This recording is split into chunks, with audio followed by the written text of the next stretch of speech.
جشن ولادتمون لحسین علیه السلام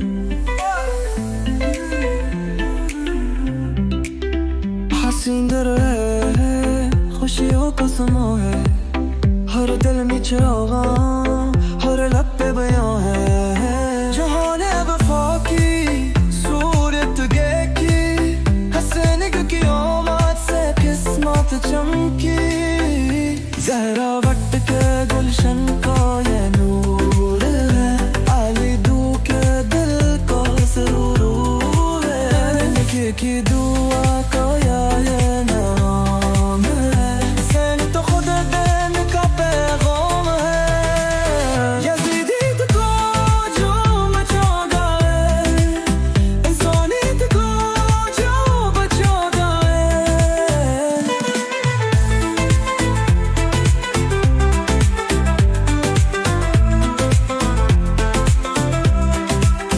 مولا حسین کی عظمت سلام جنون رکا حق کا مقام منائے جشن ولادت محبت سے بھر دل کی عبادت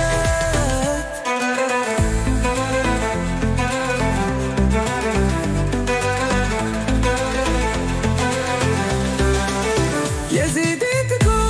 جو مچا گئے انسانی تو جو بچا گئے مولا حسین کی عظمت سلام جنہوں نے رکھا حق کا مقام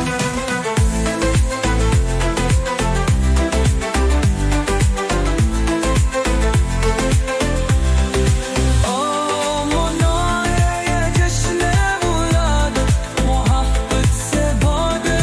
دل کی عبادت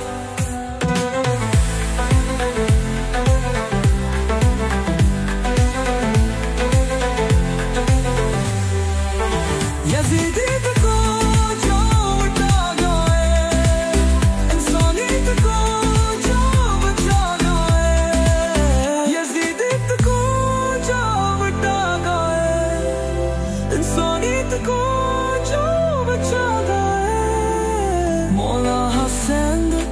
کی عظمت سلام جنہوں نے رکھا حق کا مقام